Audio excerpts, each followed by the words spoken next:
be interactive. All right, I'm going to go ahead and kick it off. Thank you, everyone, for joining me, Lee Fjord, for another edition of Make It Happen Multifamily's live recorded webinar. So we do this live, and we have live attendees every single month who jump in and have the opportunity to be able to ask questions. But we do record it, and then we post it to my YouTube channel. It's very easy to find it. Just hit my name, Lee Fjord, and you'll be able to find previous recordings of our monthly webinars. All right, I'm going to start the share screen. Boom. All right, I'm going to open up my chat, and I'm going to open up the people here. All right, can everybody see my screen? Yeah? Yes, sir. I know everybody's Yes, jealous sir. of me being at the beach today. All right. So, thank you for jumping in. Today we are going to cover how to evaluate a passive real estate deal like a pro. I want to educate all my investors and all of my friends on how to be able to evaluate deals appropriately so that when you're looking at an opportunity to invest, that you are making the right choices and you know what questions to ask said sponsor or operator or whatever you want to call the person who's really running the show. My name is Lee Fjord. Oh, let's keep this moving. And I'm the founder of Green Forest Capital, a multifamily real estate syndication company based out of St. Louis. I also founded our thought leadership platform, Make It Happen Multifamily. And today's goal is we are learning how to evaluate passive real estate deals.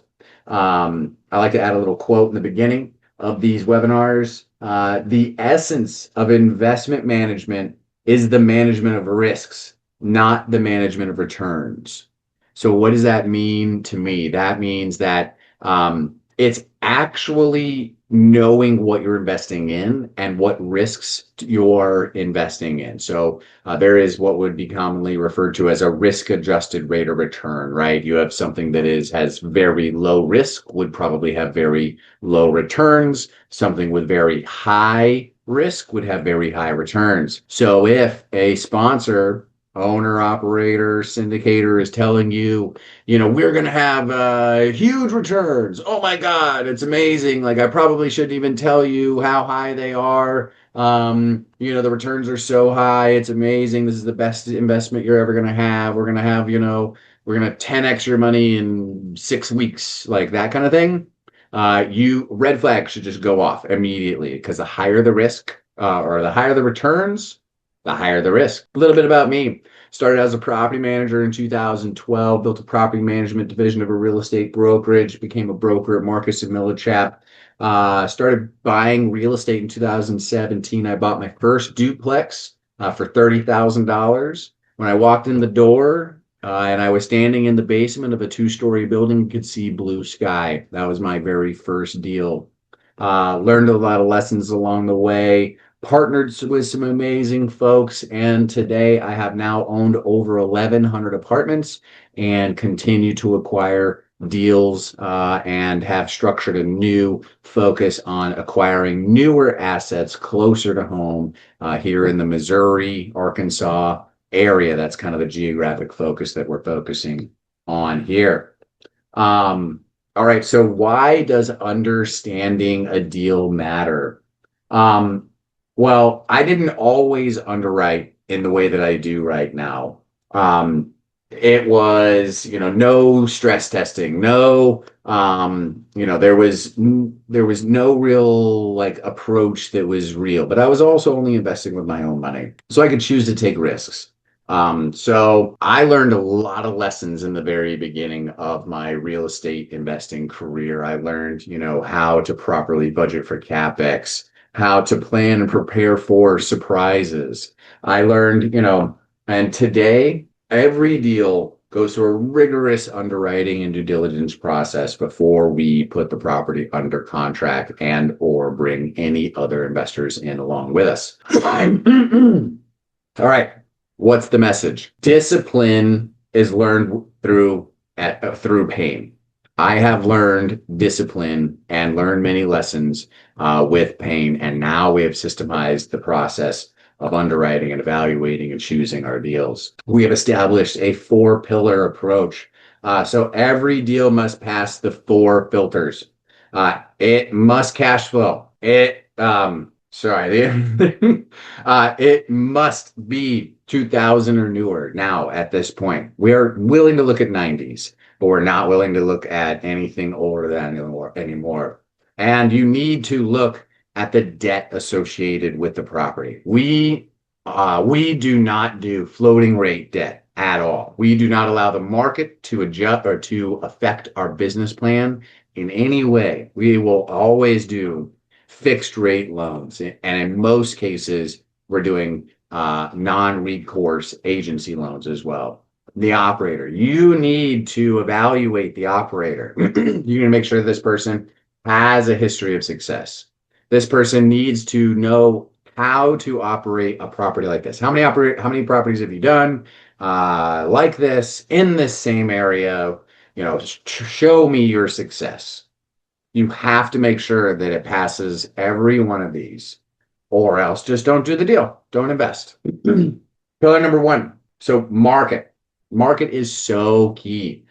We focus in the St. Louis and Northwest Arkansas markets. We also look in Oklahoma. We're also looking in Kansas, but we are only looking in markets that have stable job base. We're looking for multiple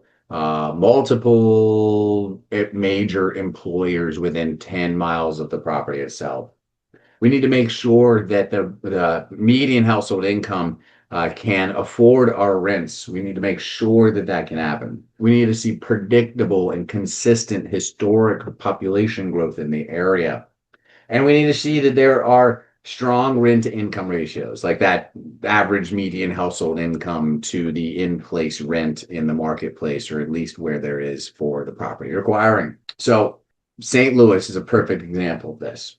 A lot of people are investing, a lot of investors are choosing to move their money into the Midwest now because they're finding that steady, Eddie, slow, and sure wins the race is a good way to invest, as opposed to these growth markets where, in Orlando, Florida, you're going to have huge booms and, theoretically huge busts. Well, if you can survive the busts, then great. But many are struggling right now buying in these heavy growth markets. So it's predictable rent growth. It might not be 10% every year, but it's like, 2, 3% every year consistently forever. Just consistent, slow, steady rent growth. And we invest where cash flow is real. The focus is on buying deals and buying in markets where the properties can actually cash flow. We're not looking for properties where we have to, like a flip anymore. We have done them before in the past where we'll buy a deal with a heavy lift where we are buying them and we are doing massive renovations where we're planning to cycle through 100% of the tenant base over the course of the first, call it 12 to 24 months. Well, that's great and all when you're willing to stomach no cash flow. We have realized that those deals they just don't cash flow. And we're not doing those anymore. Keep moving. The asset. Older properties have higher CapEx. Why? They're just old. Older folks need a lot more attention than I do. They need to be going to the rehab and floating in the pool and need a lot more to keep them running. And the same thing goes for the same properties that are 60 years old. So if you have a 60-year-old property, they need to go to the physical therapist. They need to go to the chiropractor like every single week, always having something done to them. They're always at the doctor. They're always getting shots. They're always sick all the time. Why? Because they've lived a great life and they've worked really hard. And these properties, if you kind of see where I'm taking this, they just take a lot more attention and it takes a lot more to own them. And it sucks your cash flow dry. So experience has taught us how deferred maintenance erodes the returns for our investors over the long run. And we have shifted our investment strategy towards newer construction properties to make sure that we don't have to. We want to buy a property that's in its 20s. We don't want a 60-year-old, property that is going to be a 70-year-old property by the time we're done with it and it's riding around in a wheelchair. We want a 20-year-old property that is just kind of figuring out who they are, that's been built well and taken good care of itself, and one that's going to end up, coming into its 30s. You know what happens when you're in your 30s? That's when you make the most money. When you're 30, your 30s is when you really build wealth and you make the most money. All right. I should probably change this value or this approach there that I'm talking about age. I might get caught with my foot in my mouth. So the key takeaway is newer assets reduce the amount of surprise risks. Well, the debt. Knowing how the ownership team approaches debt for the deal is absolutely imperative. You have to know, how is the debt placed on the property? What kind of debt are you putting on there? Is it fixed? Is it floating? Do you have plans for when it adjusts its interest rates? Because if you don't plan for a rate cap, which is essentially insurance that you buy for the interest rate that you're getting on your floating rate loan, then you can face a surprise, a financial surprise. Not, oops, the cast iron under this building has collapsed and we need to fix it. This is, oops, we didn't plan for having our interest rate go from 4 to 8, doubling our monthly loan debt expenses, which is very difficult to overcome. And making sure that you don't over leverage the deal. You don't have 100% loan to purchase on your debt. During the like 2001, 2, 3, 4 timeframe, a lot of people were taking out bridge loans at 80% loan to purchase and then going out and borrowing millions of dollars at 90% loan to cost for their construction, essentially levering the deal to like 87% in some cases, loan to total cost of a property, which, I mean, theoretically that can work, but man, is it risky. And you risk the effect of a rising interest rate environment. Imagine being 87% levered and planning for 4% interest and having your interest rate doubling. Well, it happened and it is happening right now to many operators out there that took out the wrong type of debt for the wrong type of properties. And the debt on your deal can either increase the risk or drastically decrease the risk. Low leverage at fixed interest rate loans for long periods of time with open ability to refinance in or out, like no prepayment penalty, which does cost money up front, but you have to pre-plan ahead for that, is a great way to be able to approach and mitigate the risk of your deal. So the debt you apply to a property either amplifies the risk or it mitigates the risk, which then should affect the returns. Because if you're spending money to mitigate the risk of your loan having a prepayment penalty or not. So if you pay up front for the reduction or removal of a prepayment penalty clause, it removes risk, which will then also inherently lower your returns, which is perfectly understandable. You just have to be willing to, or you just have to understand that. All right, went the wrong way. The operator. So we have now acquired over 1,000 apartments.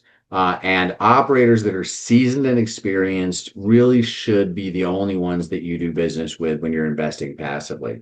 Of course, if you have a good relationship with them and you know they're a strong person and you trust them, that's great and all. But have they done this before? Have they successfully exited a property? Have they successfully seen a business plan all the way through to the end? Or is this kind of just their first time figuring it out? Well, if it is their first time just kind of figuring it out, you should probably have outsized returns and a reduced amount, and they should take a smaller ownership percentage.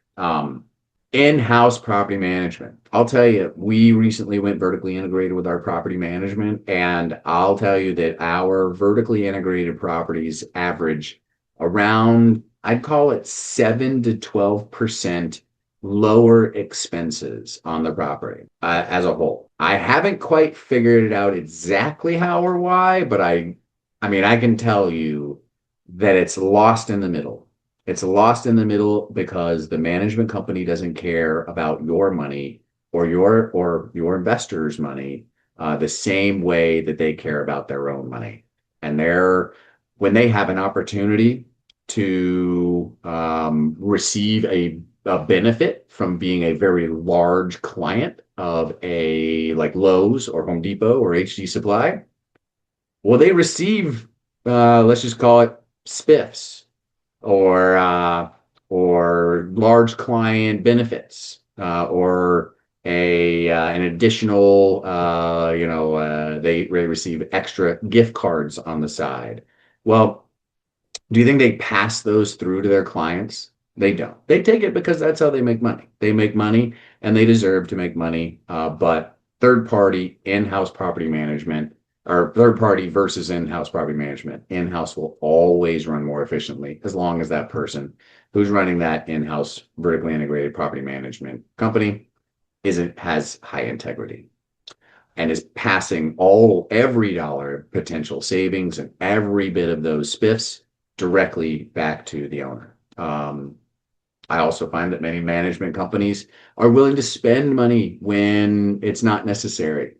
We were recently paying $1,200 a month for a property to have apartments.com. Apartments.com only had, it only provided around, call it 15% of our leads. We went back over the course of the last 12 months. It was 50% of our marketing budget for this property, but it was providing 15% of our leads. So what do you think we did? We canceled it. And our leads went down or are going down. They went down by about 15%. But we are easily able to stomach that because that is essentially a whole nother apartment worth of revenue and a reduced amount of expenses that we can apply to it. And we also used the extra budget that we had a little bit to, increase our package with other lead revenue sources.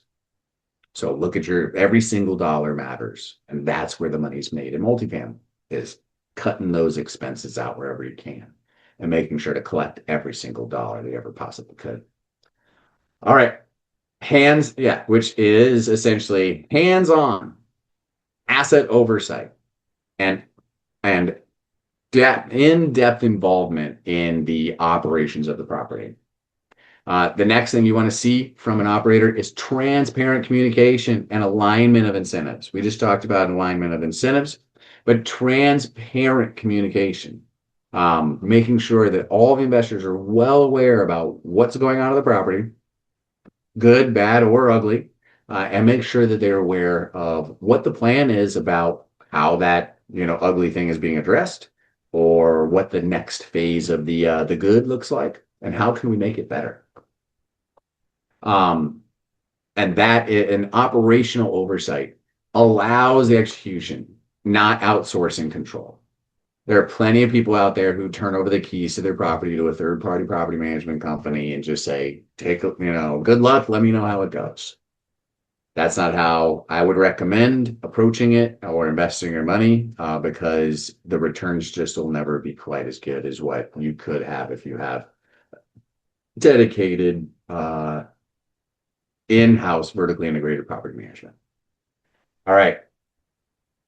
breaking down your returns, kind of like understanding the terminology of what the sponsors, what the investor teams are presenting to you.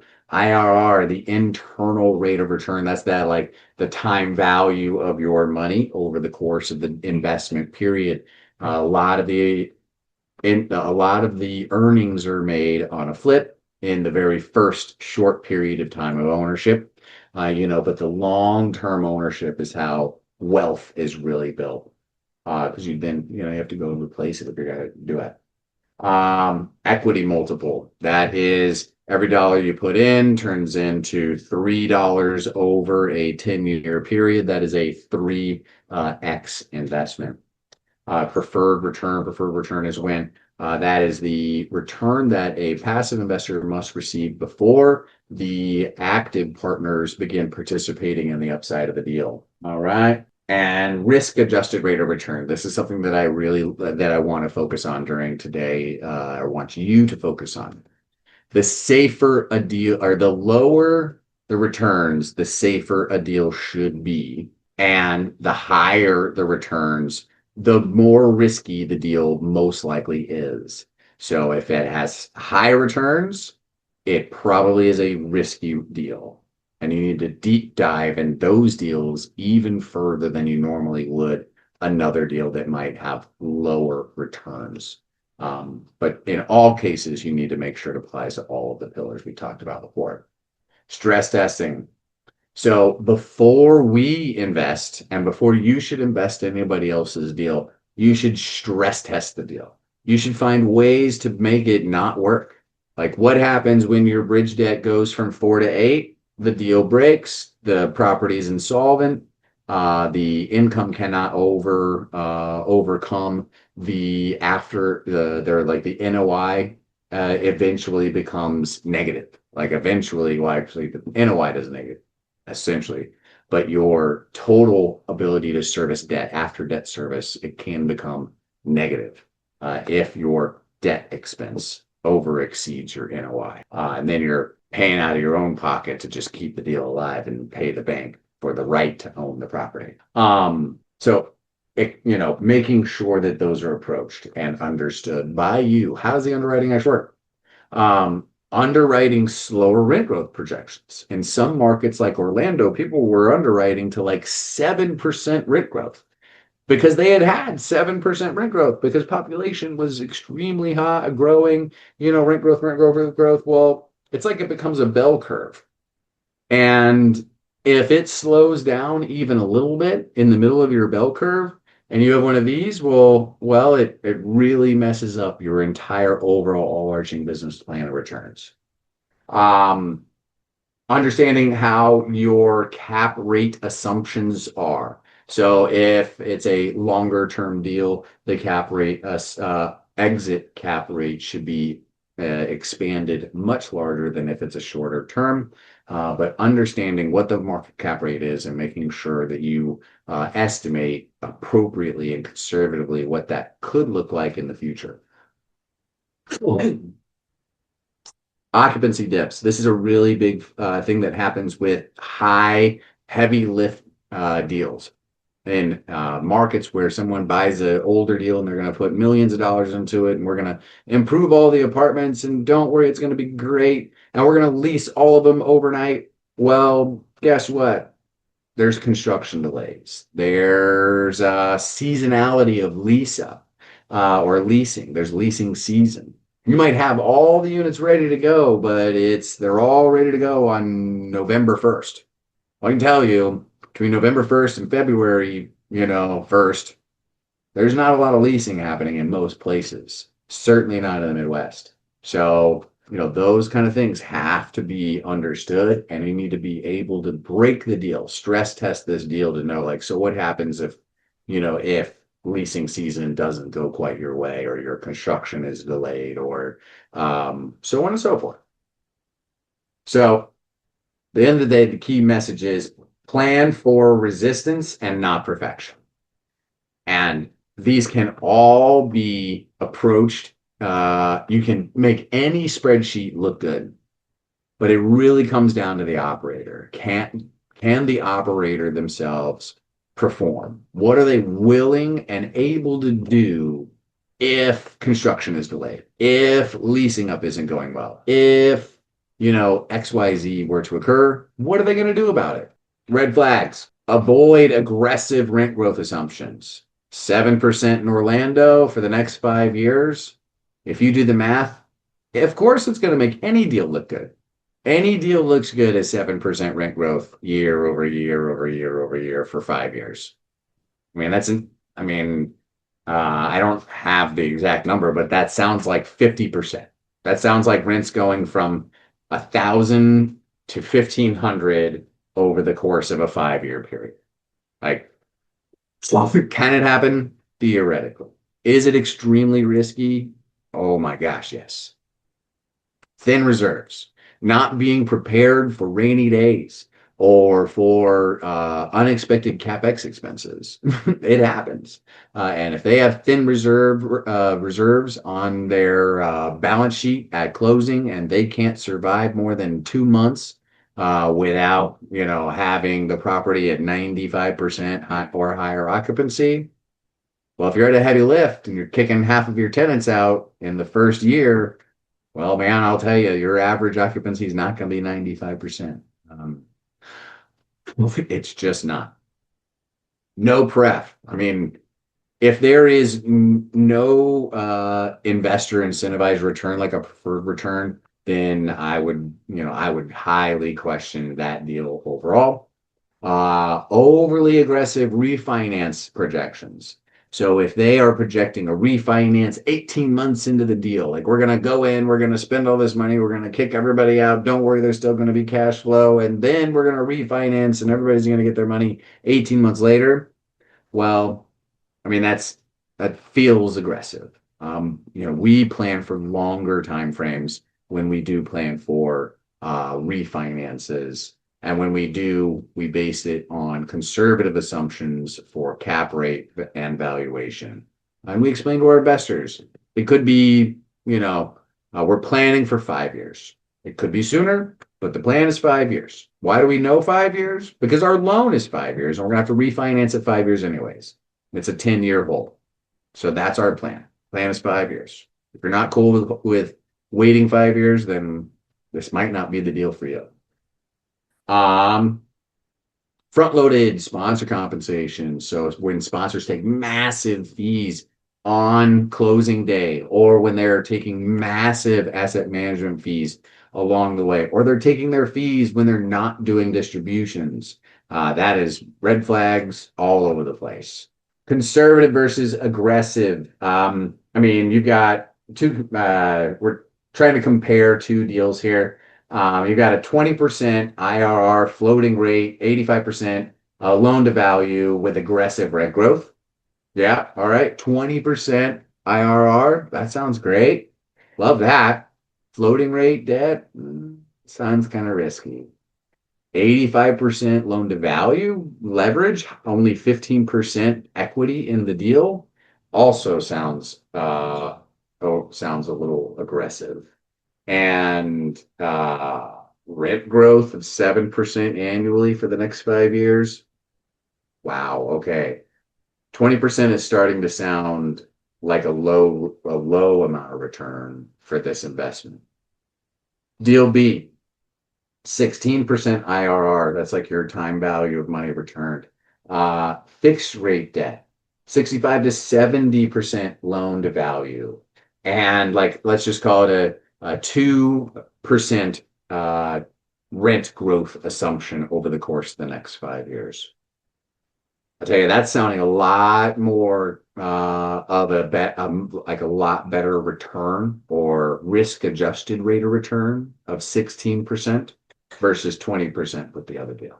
It really, to me, it does. What do you think? Yeah. All right. And the big question is, with each one of these two deals, if you had to choose one versus the other, which one survives? Let's assume it's the same operator too. Let's assume both of them have the same experience level. It's in the same market. All the other pillars are approached in the same exact factor. Which one survives volatility? Deal B. Deal B, indeed. Deal B survives. Deal A sounded good. Deals A looked better on paper when you just looked at the returns. But when you really looked at the whole deal, deal B was the better choice. How do we evaluate deals now? We have a very focused geographic footprint in what I like to call the West Midwest, Missouri, Arkansas, Kansas, and Oklahoma. Um, Steady Eddie markets. We look in municipalities where we're not in the inner city. We're in the tertiary towns, call it 30 minutes to an hour and 20 minutes outside of the major inner city, where we still are looking for all the main thing, all of the important factors, population growth, a diverse economy, so on and so forth. Newer assets. We're focused on 2000s and newer. We'll look at 90s. We're not doing anything older any longer. I mean, the basis would have to be just so extremely low to make it worth it at all. Um, Operational control. We are taking control of our own properties now. We are not utilizing third-party management because I have had too many bad dealings with third-party management managing our properties. I mean, in many cases, it's not even like horrible where it's like, they were stealing money from me, which has happened. Where they were, where they were leasing apartments and moving tenants into the apartments without having proper background checks. That has happened to me before. They were not going in and inspecting the apartments every 90 days, every quarter. That's happened to me before. You name it, it's happened. And what the ultimate result is that I'm just better off running my own properties and making sure that I have true operational control. And unfortunately, that means that in the worst case scenario, I end up having to be at the property anyways, if the worst thing happens, which is actually already what the worst thing happens and has happened multiple times before with my third party managed properties. So I go to the property and I end up having to take it back or take it over control when our manager quits or whatever, because I can't trust or entrust it to anybody else, even when they are incentivized to do so and well incentivized appropriately. We have a long-term hold philosophy. We're no longer doing 2 to 5 year deals. I mean, maybe 5 year, but really we're focused right now on longer term holds, 10-year properties. I want to buy properties that I'm ready, willing, and able to own for a decade or longer. And many investors don't like long-term hold deals. They want to flip their money every 3 to 5 years, get in, get out, get their returns, and move on. Well, I'm more of an owner operator. I'm more of a steady Eddie kind of guy. I think the second best money after cash flow that's made in real estate is made when your tenants pay your mortgage down, as opposed to flipping a deal every 36 months and hoping that you catch the next wave of a market cycle and the upswing. Um, Long-term hold philosophy. Capital preservation. So we hold large amounts of reserves, and we invest into our properties in ways that reduce the amount of ongoing maintenance in them. We buy high quality materials and we do large amounts of deferred maintenance repairs, usually right after we buy a property in order to ensure or reduce the amount of ongoing maintenance, work orders that occur at our properties for the long run. Yeah, the key message here is for operators is don't just chase deals. Same thing with investors. Don't just chase the best or the highest return that someone says they're going to get, because you can make any deal look good. Orlando looks really good when you put in a 7% average annual rent growth. It doesn't look good when you put in 2. But when it goes from 7 to -5, guess what you're at? 2. And you overpaid. What does this mean for you? You don't need to underwrite like a professional. If you're a passive investor, but you should ask better questions. You should be willing to review their underwriting. You should be willing to go to the property. I invite many of our investors to the property, whether it be doing due diligence or during our under contract period. Well, I will meet them there myself and show them the market, show them where we're investing, why we're investing here. Give them the opportunity to walk the some of the apartments, walk the exterior of the property, and address any and all questions that they have about all of those things. What are you going to do about the fact that there's no washer dryers in some of the apartments? Well, we have a perfectly good laundry room, and we're going to come in and we're going to add additional machines and yada yada yada. And don't have this high sense of urgency. You need to have discipline. So you need like alignment, discipline, and think long term. It's so vital, because if not, you're just basically handing your capital to an investor or a partner who, hopefully has a great track record and is going to be a fiduciary of your capital. So questions from our live audience, which this month is relatively low, but I know I'll get a few questions. And we're live on Facebook, so if anybody wants to put a comment in the live channel, or they can throw a comment in there, I'll be happy to answer that as well. I'd like to make a comment, Lee, if that's okay. Of course. I've had a lot of other deals and limited partnerships I've been involved in where transparency is the biggest item, whether a deal is going bad or good or whatever have you. Most of the limited partners would just love to know what's going on a project. And I think starting out, maybe monthly or quarterly, communications. I know you as a general partner and a syndicator do a great job communicating to all your limited partners on a regular basis. So I'd like to make comment on that, which is great. But I've been in so many other deals that where the syndicator and the general partner does not communicate at all, whether they're got rents coming in or or leases are down. The big thing is the communication and the transparency. It is. I couldn't agree more. Monthly communication, especially during the initial first 12 months of ownership, is so vital. You want everybody to understand and see what's happened since takeover. Where are we at on occupancy? Where are we at on collections? I mean, if they were sophisticated enough to invest into the deal, they should absolutely be sophisticated enough to be able to look at a rent roll and see that you have, of 100 apartments, you have 80 that are occupied, and that is not a good thing. And we Agreed. provide that.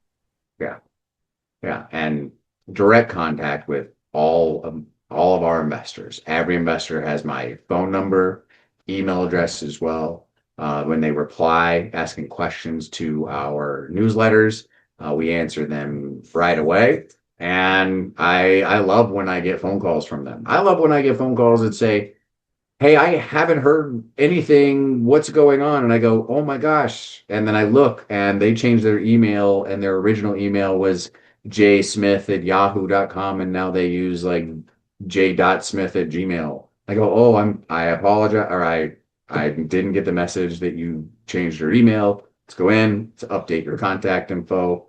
But in the meantime, let me tell you about the property. And I'll sit on the phone with them for 30 minutes or longer sometimes, tell them about what's happened there since the day we bought the property. And I can, at a moment's notice, talk that out with every single property that we own, because I know what's happening. I'm deeply involved with every single asset that I own. I don't see any comments in the live stream.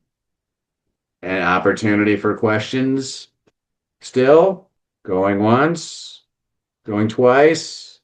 All right. Well, with that being said, join our investor list by scanning the QR code and learn about future opportunities. I'm really in love with this property that we recently purchased in Warrensburg, Missouri. It's a great property, Main Street Apartments, and on the 28th of the month. It's March 10th today.